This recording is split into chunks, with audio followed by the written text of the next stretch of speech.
Good morning, everyone. Today I'm going to show you a very simple and practical approach to mastering various vegetable cuts. You'll learn the secrets of a professional chef step by step.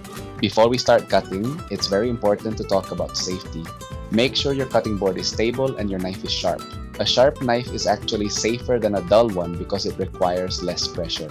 Keep your fingers tucked in a claw position to protect them while we work through our first set of vegetables. By the end of this video, you'll have the confidence to handle your knife with precision and style.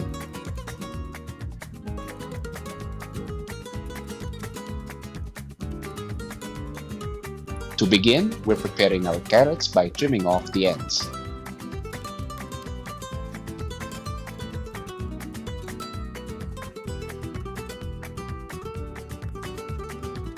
After removing the parts we won't be using, I've halved the carrot to make it more manageable.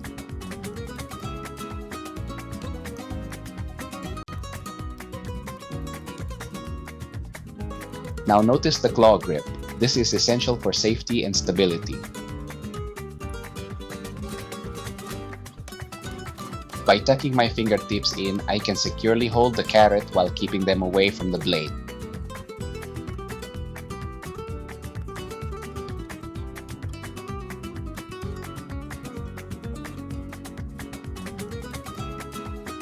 From this position, we move straight into the trench cut, maintaining a steady rhythm to ensure clean, uniform pieces. Keep in mind that it's important to take this process slowly, especially if it's your first time practicing these techniques. Accuracy and safety always come first. As you continue to practice, you'll eventually develop the skill and dexterity needed to increase your speed.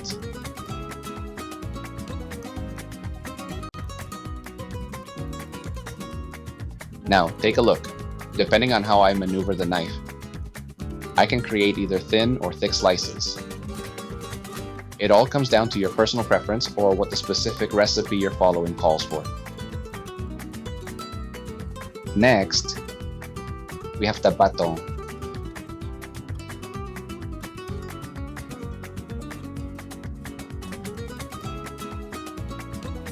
Using the pieces we just cut, we'll square them off to produce long, rectangular sticks.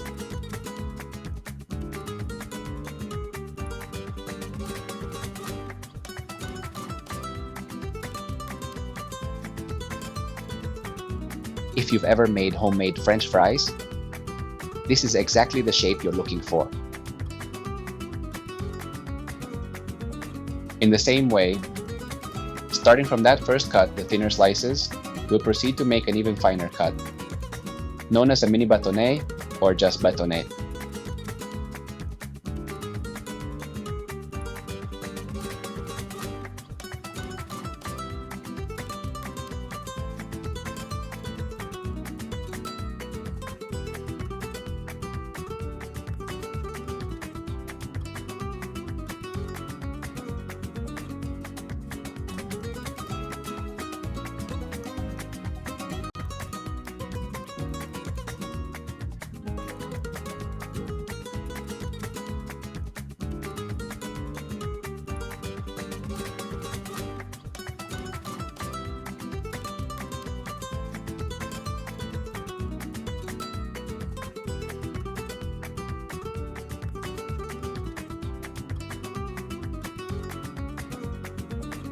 Now, let's move on to the julienne cut.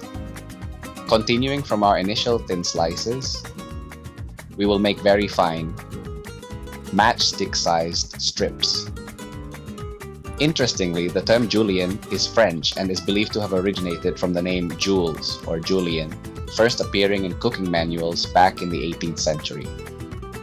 As we do this, remember to stay focused on your hand positioning to avoid cutting your fingers. Safety is just as important as precision.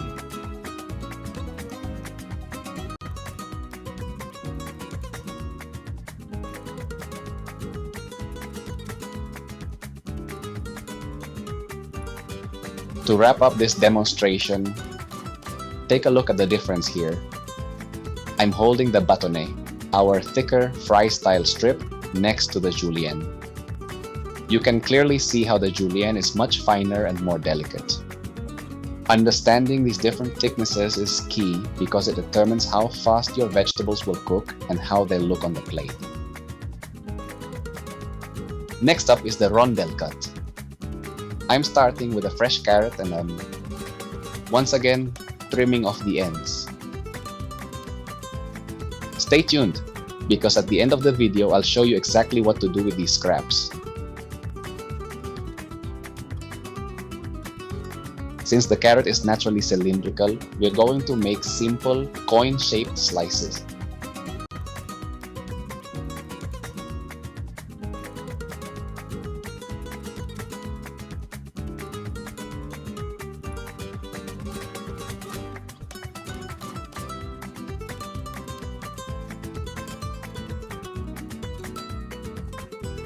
Just like with the other techniques, by slightly adjusting the position of the knife, I can create thicker or thinner rounds depending on what your recipe requires. Now let's move on to our sixth technique, the Brunoise cut.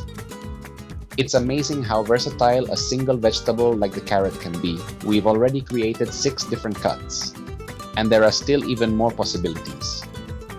Making a brunoise is actually quite simple once you've mastered the julienne. You just gather those fine strips and dice them into tiny, uniform cubes.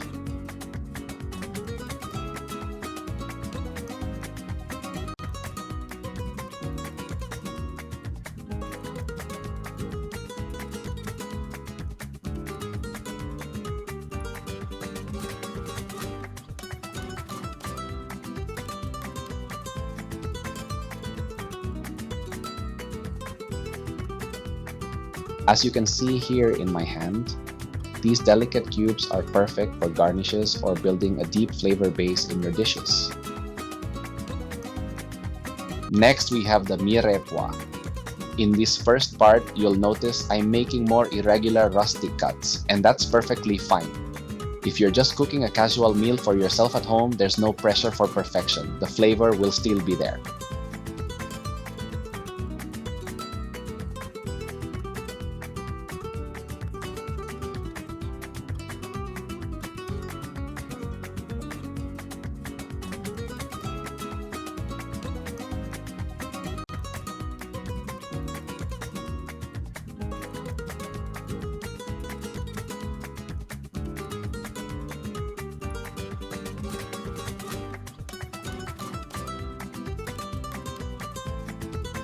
Now, if you want to take it up a notch, we can aim for more precise, uniform cubes. This formal style is perfect when you want the vegetables to truly stand out as a highlight of your dish. But whether you choose option A or option B, the most important thing is that you have fun and enjoy the process. I'm proud of the progress you're making. Now let's move on to our 8th technique, starting with a new vegetable, the bell pepper. I want to show you my personal method for cutting it easily. We begin at the top, positioning the knife and slowly rotating the pepper with the other hand, letting the blade do the work. It literally opens up as if you were unscrewing a jar lid. Once the top is off, you can see the seed pod inside.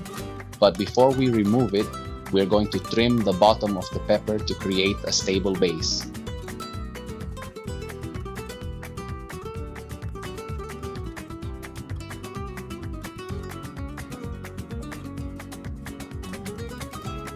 Now, very carefully, I'm sliding the knife inside to cut and detach the seed section from the rest of the vegetable.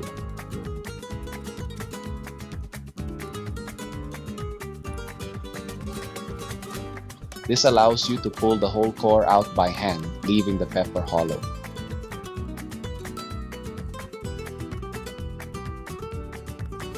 After that, I'll slice it in half and trim away any remaining white pith. Always being mindful of the blade. Remember to take this process as slowly and calmly as possible.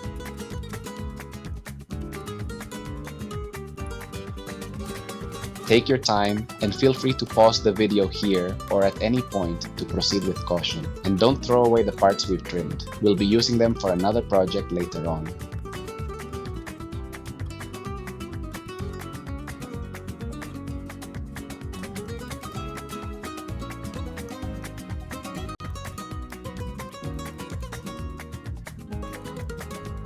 If you've made it this far and you're enjoying the journey, don't forget to subscribe, ring the bell, and smash the like button.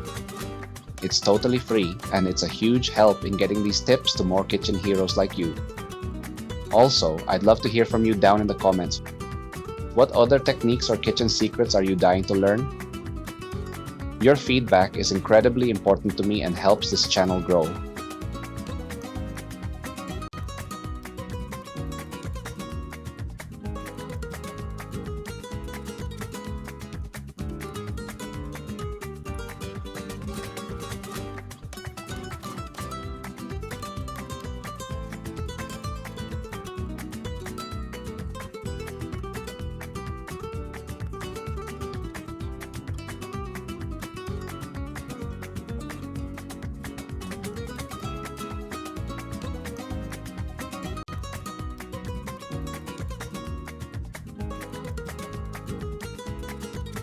It's really important to trim away those white parts of the flesh, as they can add a bitter note to your recipes. Keep in mind that for this or any cut to come out perfectly, your knife needs to be razor sharp. Otherwise, it's not only dangerous, but you'll also find yourself struggling more and your cuts just won't have that clean, professional look. Now take a look at how beautiful these pepper cuts turned out. Let's keep cooking together. Now, let's create the bâtonnet cut using the bell pepper. There's a reason why I used that specific technique earlier. By opening the pepper that way, we get flat, even pieces that are perfect for this cut. It's important to remember that every vegetable or fruit has its own unique shape, and while the approach might change, the goal remains the same. The key is to master the techniques and their names. Practice them repeatedly, and always use logic before you start slicing. As a pro tip, notice the blue mesh mat under my cutting board. Having a non-slip grip like this is essential. It keeps the board stable, which not only makes your cuts more precise but also prevents slips and accidents. Using the right tools and proper setup is the only way to ensure excellent results. Now for our 10th technique and the final section with the bell pepper, the Brunoise. We're adding an extra layer of difficulty here. To get a perfect Brunoise, we need to carefully slice the pepper horizontally, right between the skin and the flesh to create two thinner layers.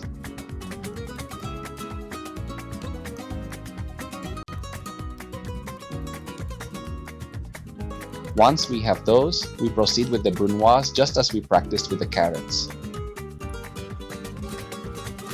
It's important to note that working with different textures, like the contrast between a carrot and a pepper, helps your brain learn and memorize the movements.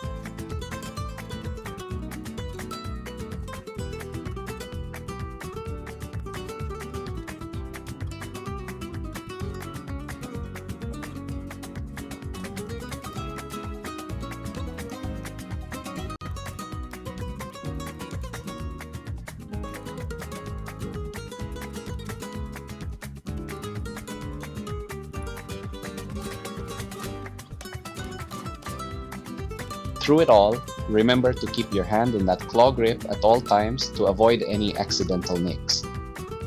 Safety and precision go hand in hand.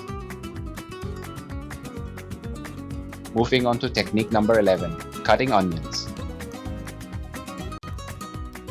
For this demonstration, I'm using a pre-peeled red onion so you can see the details clearly. Imagine the onion is a planet.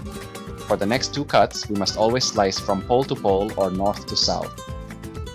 Think of the stem end as the North Pole and the root end as the South Pole. Make sure to keep your hand in the claw grip to avoid any accidents. We are avoiding the equatorial cut from east to west because that belongs to a different technique we'll cover later and isn't what we need right now.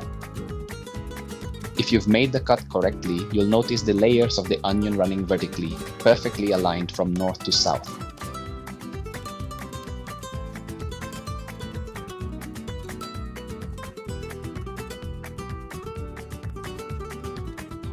Now for technique number 12, the onion Brunoise. This one requires a higher level of precision. Taking half of our onion, we start making vertical cuts from north to south using the tip of the knife. The key here is not to cut all the way through, stop just before the root. Think of the root end as an anchor. It's what holds the entire onion together in one place, allowing you to maintain control. Go slowly as you learn this.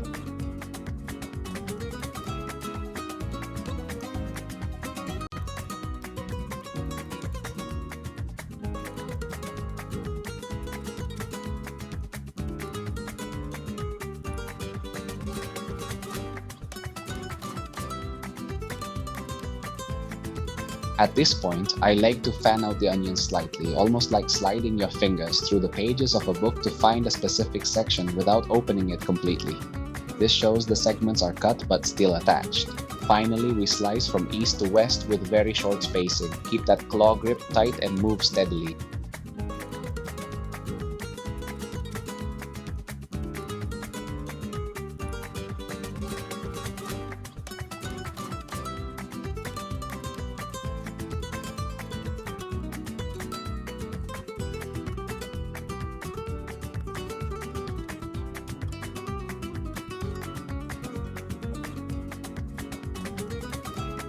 There you have it, a perfect uniform Brunoise. Moving on to our 13th technique, the onion Julienne. By now, you should feel a bit more comfortable with the movements of your hand, wrist, and knife.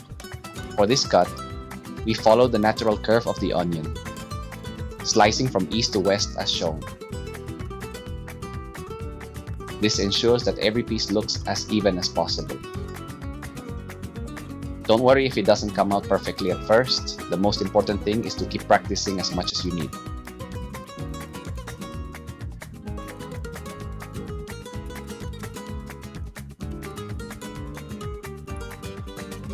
Finally, just use your hands to separate the layers into individual strips. Just look at how beautiful this cut is. The strips look almost like feathers. In fact, there is a specific technique called the feather cut or émince, but we'll save that for a future video since it requires a bit more experience and dexterity. For now, we're going to focus on mastering these essential basics. We have one last cut to go. Stick around and you'll see it next. We've made it to our final technique, number 14, onion rings. For this one, I'm using a pre-peeled white onion. Unlike the previous techniques, we are going to slice from side to side, from east to west. I'm aiming for a thickness of about 0.5 centimeters or a quarter of an inch, though you can adjust this to your liking. The idea is to create coin-shaped slices just like we did with the carrots while keeping your hand in the claw grip and moving with slow, steady confidence. Because we're cutting across the grain, you'll notice each internal layer forms a perfect ring or an O shape. To finish, just separate the rings with your fingers. Keep the larger ones for your recipes and set the smaller ones aside.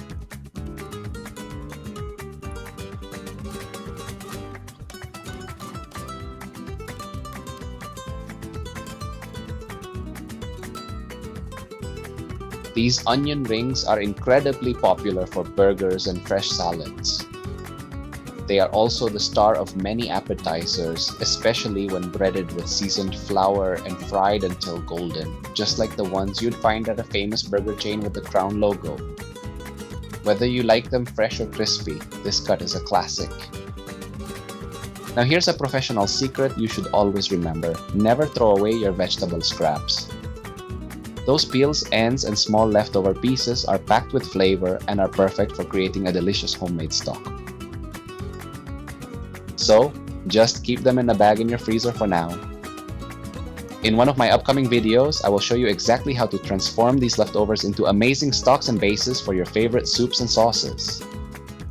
Take a look at these final results. Uniform cuts will make your dishes look amazing. My advice is to start practicing slowly and consciously. Don't focus on speed, focus on precision. This is how you build muscle memory, and soon you'll be cutting quickly and safely without even thinking about it.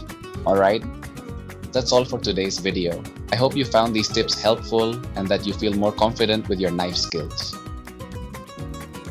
This is actually the first one in a new series of tutorials I've created to teach you the essentials of professional cooking. Remember, practice makes perfect, so make sure to subscribe and stay tuned for the next lesson. Thank you so much for watching it, and I'll see you in the next video.